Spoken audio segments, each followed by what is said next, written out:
High guys, welcome back to my channel. আশা করি তোমরা সবাই ভালো আছো। আমিও ভালো আছি। ঝুমা লাইফ ইনসাইড চ্যানেলে তোমাদের সবাইকে ওয়েলকাম। আর এখন বাইরে পড়ছে মুষলধারায় বৃষ্টি। তো আমি দেখলাম আজকে ওয়েদারটাও খুব ঠান্ডা আছে, তাহলে আমার এই টিভি ক্যাবিনেটটা অনেক দিন যাবৎ পরিষ্কার করা হয়নি, তাহলে দেখলাম আজকে একটু সময় পেয়েছি যখন পরিষ্কার করে নিই, কারণ ওয়েদারটা খুব ঠান্ডা। আর সত্যি খুব মনটাও খারাপ লাগছে টিভিতে বিভিন্ন নিউজ দেখে। যেসব মানুষরা, তাদের জন্য খুবই দুঃখিত, যেসব মানুষরা এই বন্যায় কবলিত হয়ে বিপর্যস্ত হয়ে পড়েছে, সেই সব মানুষদের জন্য সত্যি আমি খুব দুঃখিত। কারণ অনেক মানুষ আছে যাদের বাড়ি ঘর ভেসে গেছে, যাদের ঠিকভাবে জামা কাপড় বা খাবার নেই, রাস্তাঘাট বন্ধ হয়ে গেছে বৃষ্টির জন্য। তাদের যে কী কষ্ট, সেটা সত্যি আমরা হয়তো এখান থেকে অনুভব করতে পারছি না, কিন্তু কিছুটা হলেও বোঝা যাচ্ছে। সত্যি খুব কষ্টের। কারণ আমি না তোমাদের সবাইকে তো আমি বলেইছি যে আমার ছোটোবেলাটা, মানে আমি ক্লাস 4-5 পর্যন্ত ওই গ্রামের বাড়িতে কিছুটা মানুষ হয়েছি। তো তখন না আমি আমাদের কাছে থেকে কিছু কিছু মানুষের এই দুঃখ কষ্টগুলো দেখে এসেছি বলেই হয়তো আমার অনুভূতিটা একটু বেশি হয়। কারণ জানো তো বন্ধুরা, তোমরা, আমার বাড়ির সামনেই একটা বাঙাল কলোনি ছিল, যেখানে খুব মানে বলতে গেলে খুব মানে যাদের একটু অর্থ কম, সেই সব মানুষগুলোই ওখানে বাস করতো। ওরা বাংলাদেশ থেকে এসে আমাদের ওই নদীর চরে যে জমি জায়গাগুলো ছিল তাদেরকে দিয়ে দেওয়া হয়েছিল, তারা ওখানেই বাস করে থাকতো। তো আমাদের ওখানে দুটো নদী আছে পরপর, অজয় আর হিংলো। তো ওই যখন এই বন্যার সময় দুটো নদী এক হয়ে যেত না, তখন ওই যে বানের সময় বন্যাতে ওদের যে চিৎকার আর্তনাদ আমরা রাত্রিবেলায় শুনতে পেতাম। বিভিন্ন লাইট নিয়ে ওই ছোটাছুটি দূর থেকে দেখতে পেতাম। সত্যিই খুব কষ্ট হতো। ওদেরকে আগেই অ্যালার্ট করে দেওয়া হতো যে তোমরা আমাদের গ্রামে চলে এসো, আমাদের মানে যেসব জায়গাগুলো ইউজ হয় না সেই সব জায়গাগুলো তোমরা থাকো। কিন্তু বাড়ি ঘর জিনিসপত্র কষ্ট করে রাখা জিনিসগুলো কি ছেড়ে যেতে সবার মনে হয় যতটুকু পারি আটকে রাখি। তো ওরা আসতে চাইতো না। তারপর যখন বন্যাটা জোরে, মানে তখন ওদের জলে ঢুকে যেত, তখন ওরা কান্নাকাটি চিৎকার, গাছে উঠতো তো সেখানেও সাপ, বিভিন্ন আর্তনাদে চিৎকার করতো। আর আমার দাদু না ছাদ থেকে না বুঝতে পারতো না কারোর গলা, কিন্তু শুধু বলতো, না আমি বুঝতে পারছি এটা ওর গলা, ও কাঁদছে, ওর কষ্ট হচ্ছে, আমি তো চিনি সবাইকে। এইভাবে আমার দাদু কিন্তু মন খারাপ করে খুব করতো। আমি বললাম বিকালে তোরা চলে আয়, কেন এলি না, এই ধরনের বলতো। আমার দাদু বলতে আমার বাবার যে বাবা, সেটা উনি, আমি 2 বছর বয়স যখন, তখন আমার দাদু মারা গিয়েছিল। আমার বাবার 2 কাকু আমার বাবাদের কাছে থাকতো। তো সেই দাদুদেরকে আমার দাদু, তো ওই দাদুদের কাছে আমি ছোটো থেকে বড় হয়েছি। তো দাদু এরকম করে চিৎকার করতো। আর বাড়ির লোকও বলতো তুমি বুঝতে পারছো না, তোর গলা নয়, বলতো না এর গলা, ওর গলা। আর আমারও কিছু কিছু বন্ধু ছিল যেন ওখানে। তো তারা যখন স্কুলে আসতো আমার খুব কিউরিসিটি থাকতো। ছোট তো, অতটা ওদের দুঃখ কষ্ট তখন বুঝতাম না। বলতাম, এই তোরা কোথায় থাকবি রাত্রেবেলায়, তোরা কিভাবে বুঝবি বন্যায়? সে ওরা বলতো, জানো তো আমরা না জলে দাগ দিয়ে এসেছি, সেই দাগটা আস্তে আস্তে বাড়ে, তখন আমরা বুঝতে পারি লাস্ট একটা দাগ আছে, সেই দাগটায় যখন চলে আসবে তখন আমরা জিনিসপত্র নিয়ে উঠে যাই। আর আমি ওদেরকে জিজ্ঞেস করতাম। তো আমার এক বান্ধবী ছিল, ওকে বলতাম, এই কাজলি তুই কোথায় থাকবি? তখন ওই বাঙাল ভাষায় কথা বলতো, কেন তোমাদের বাড়িতে চলে যাব রাতের বেলায়, তাতে ভয় আছে? আমি না সত্যি খুব ভয় পেয়ে, মানে আনন্দ লাগতো মনে যে হ্যাঁ ও আসবে আমাদের বাড়িতে থাকবে। আমি ছুটে আমার বাড়িতে, আমার পিসিমণি আমাদের বাড়ির সব কিছু হেড, তো পিসিমণিকে বলতাম, পিসিমণি ওরা আসবে বলেছে, রাত্রে থাকবে বলেছে। তো পিসিমণি মুচকে হেসে বলতো, হ্যাঁ ভালোই হবে, সবাই থাকবে। কারণ পিসিমণি তো বুঝতে হয়তো ওরা থাকবে না, তখন আমি তো অত বুঝতাম না। তো ওরা এসে থাকতো কি ওই আমাদের বাড়িতে, আমাদের গ্রামে স্কুলগুলো, যেসব স্কুলগুলো, সেই স্কুলগুলো সেই কদিন আমাদের সবার ছুটি দেওয়া হতো, তখন ওরা ওই স্কুলগুলোতে থাকতো। আর গ্রামের লোক সবাই মিলে একটু খিচুড়ি সবজি এসব বানিয়ে ওদেরকে খেতে দেওয়া হতো। আর বিভিন্ন বড় হাই স্কুল যেগুলো, সেগুলোতেও ওদেরকে রাখা হতো। তো সেই কদিন স্কুল ছুটি, সেটাও একটা আনন্দের ব্যাপার। তখন তো বুঝলাম না যে ওই মানুষগুলোর কি কষ্ট হয়েছে, আমাদের স্কুল ছুটি সেটাই আনন্দ। গ্রামের দিকে এরকম বর্ষার সময় প্রায়ই ছুটি হয়। তো এইসব অসুবিধার জন্যই আমরা বাইরে চলে এসেছিলাম, স্কুল যাওয়া আসা অসুবিধা হয়ে যেত বলে। তো সেই মানুষগুলোর কষ্ট আমি কোথাও হোক কাছ থেকে দেখেছি, তো তাই হয়তো আমি একটু বেশি ফিল করতে পারি। যাই হোক, ভগবান সবার পাশে থাকুক, সবাইকে মঙ্গল করুক, অন্তত এই দুর্দিনগুলোতে তাদের একটু থাকা খাওয়ার ব্যবস্থাটা যেন ভালো হয়, এটাই প্রার্থনা করি। হয়তো আমরা খুবই সামান্য নগণ্য কিছু করতেও পারি না তাদের জন্য, সেই মানে পয়সাটা দিয়ে বলছি না, পয়সা হয়তো কিছু হলে দেওয়া যায়, কিন্তু কোথায় যাব, কিভাবে করব, অতটা জানি না, তাই পাড়া হয়তো করি না। যদি কোনো পার্টি থেকে আসে, চাঁদা টান্দা নেয়, তাদের জন্য ওইটুকুই দেওয়া হয়, এইটুকুই আমরা জানি। আর আমার হাজব্যান্ড একজন ডক্টর আছেন, ওনার থ্রুতে যেটুকু ট্রাস্টের কাজ উনি করেন, ওই ডক্টর সেই অনুযায়ী ওরাও সাথ দিয়ে সেই কাজগুলো কিছু কিছু ও করে। তো যাই হোক, দেখতে দেখতে আমার দেখো ওই ওয়ার্ড্রপটা, টিভি ক্যাবিনেটটা অনেকটা গুছানো হয়ে গেছে।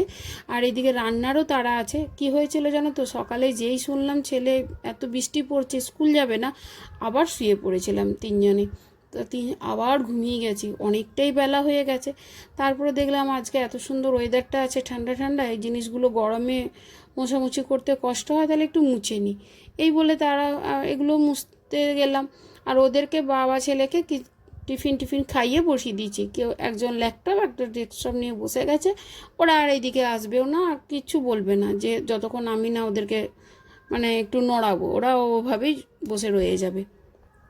তো আমি এই টাইমে করলাম কি, এইগুলো তাড়াতাড়ি গুছিয়ে নিচ্ছি, যে তাহলে এখন তো ওরা ডিস্টার্বও করবে না, আমার কাজগুলো হয়ে যাবে।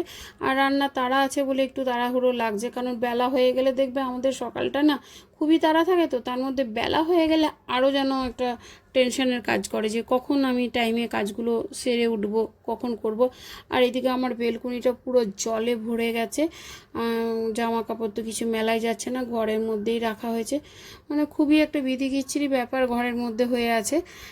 তার মধ্যে আমি চেষ্টা করি যতটুকু টিপটপ গুছিয়ে রাখা যায়, অন্তত ডাইনিং স্পেসটা অন্তত যাক, কারণ বাইরে থেকে লোকজন এলে যাতে তাদেরকে একটু সুস্থভাবে দাঁড়াতে বসতে দিতে পারি, এই তো। আর আমি এখন এগুলো মোছামুছি করে নিচ্ছি, কারণ এগুলো তাড়াহুড়ো করে না করলে, আর যদি এগুলো জোর করে না করা হয় না, দেখবে ওই কাজগুলো রয়েই যায়। তো আর রেগুলার না মুছলে কি হয়, একটা তখন কাজটা অনেকটাই বেড়ে যায়। ওই জন্য চেষ্টা করি তাড়াতাড়ি ছটপট এগুলো মানে অন্তত সপ্তাহে 2-3 দিন পরিষ্কার করে নেওয়ার। কারণ আমি না সব ঘর একদিনেই পরিষ্কার করি না, আজকে এটা তো কালকে ওটা, আজকে এই জিনিসগুলো তো কালকে ওই জিনিসগুলো, এইভাবে আমি করে থাকি। কারণ সব একদিনে করে নিলে, যেহেতু আমার কোনো হেল্পিং হ্যান্ড নেই, আমার কিন্তু একটা চাপ পড়ে যাবে। তাই আমি সব জিনিসগুলোই মিলেমিশে সপ্তাহে 2-3 দিন করে পরিষ্কার করি নিই, এতে আমার অনেকটাই ক্লিন থাকে। হ্যাঁ, আর এই কিছুদিন যাবৎ আমার একটু শরীরটা অসুস্থ ছিল বলে আমার একটু দেরি হয়ে মানে এগুলো একটু বেশি করা হয়নি, কারণ অসুস্থতার ওপর তার কিছু নেই, তাই না? তো এখন অনেকটাই ঠিক আছি। এবার আর যদি ঠিক থাকে না, আমি আর বসে থাকতে পারি না, তখন মনে হয় না আমার এই জিনিসগুলো সত্যি খুব কষ্ট করেই আমি বানিয়েছি, তখন মনে হয় না আমার জিনিসগুলো নোংরা বসে যাবে, দেখতে কেমন লাগবে, আমি আবার সেগুলোকে মোছামুছি করি। তো চ্যানেলটা যদি, ভিডিওটা যদি তোমাদের সবার দেখতে ভালো লাগে, আমার ব্লগ দেখতে তোমাদের যদি পছন্দ হয়ে থাকে, সত্যি যদি ভালো লেগে থাকে, তো অবশ্যই সাবস্ক্রাইব করে দিয়ে যেও। আর অবশ্যই কমেন্টে জানিও যে তোমাদের কেমন লাগে, তোমাদের পজিটিভ কমেন্ট আমার শুনতে আমার ভালোই লাগবে, তাতে আমার পজিটিভিটা বেশি বেড়ে যাবে, বা আমি আরও উৎসাহিত হয়ে ভিডিওটা করতে পারবো, আর ব্লগটা চালিয়ে যেতে পারবো। আর যারা যারা আমার চ্যানেলটি সাবস্ক্রাইব করেছো, তাদেরকে সত্যি বলছি বন্ধুরা, অসংখ্য ধন্যবাদ। আর যারা এই এখন ভিডিওটি দেখছো, তাদেরকে অসংখ্য ধন্যবাদ, কারণ সবার মূল্যবান সময়ের দাম আছে, তারা যে সেইটুকু সময় বার করে আমাকে একটুকু দেখছো, এই জন্য আমি খুব খুশি। আমাকে কেউ যদি একটু ভালোবাসা দেয় না, আমি সত্যিই খুব খুশি হই। আমার কাছে বেশি কিছু চাহিদা নেই, একটু মুখের ভালোবাসা, এইটুকুই আমার কাছে খুব যথেষ্ট হয়ে পড়ে।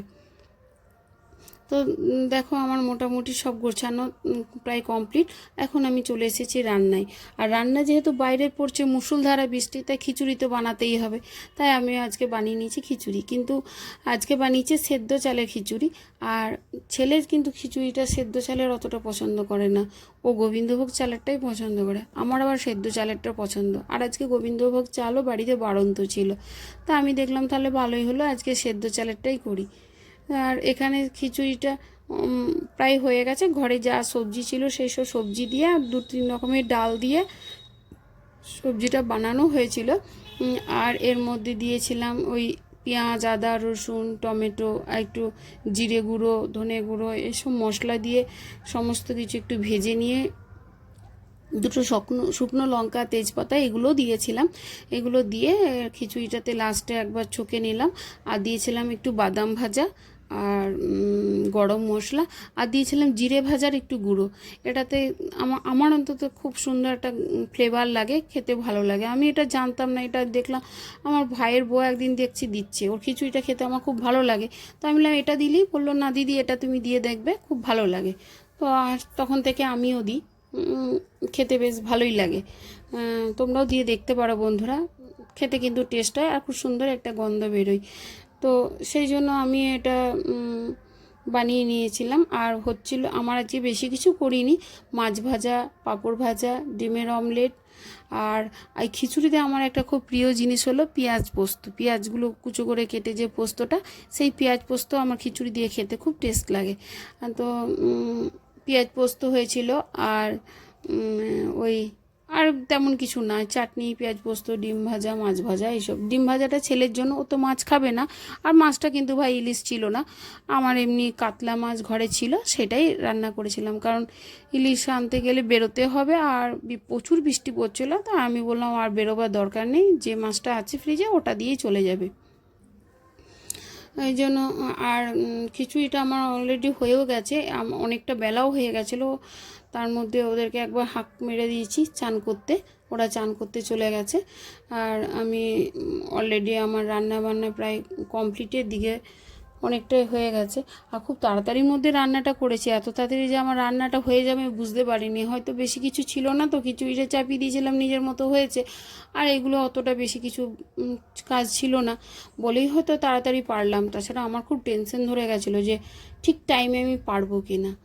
তো যাক, টাইমে টাইমে হয়েও গেছে। দেখবে এই সকালবেলাটা খুব টেনশন আমাদের কাছে, এই টেনশনটা যদি কেটে যায় না, সত্যিই মানে সকালবেলাটা ঠিক 12টা বেজে গেলে মনে হয় অনেকটা নিশ্চিন্তি। আর এই দেখো আমার খিচুড়ি রেডি। তো খিচুড়িটা কালারটাও ভালো এসেছিলো, আর খেতেও টেস্ট হয়েছিল, খুব একটু খারাপ হয়নি, কিন্তু একটু জল জল হয়ে গেছিলো। তাই তোমাদের দাদাভাই আমাকে হাসি হাসি করে বলেছিল যে বাইরের ওয়েদার আর খিচুড়ি একই হয়ে গেছে, কারণ বাইরেও জল, খিচুড়িতেও জল। তো আমি একটু বললাম যে আমি এত কষ্ট করে বানালাম, তুমি এরকম বললে। তো বললো না না, যেটা সত্যি সেটাই বললাম। তো এখানে দেখো এই পেঁয়াজ পোস্ত, আমরা চাটনি, মাছ ভাজা আর খিচুড়ি হয়েছিল। আর ওইদিকে ডিম ভাজা আর পাঁপড়টা হচ্ছে। আমার রান্নাটা মোটামুটি কমপ্লিট হয়ে গেছিলো।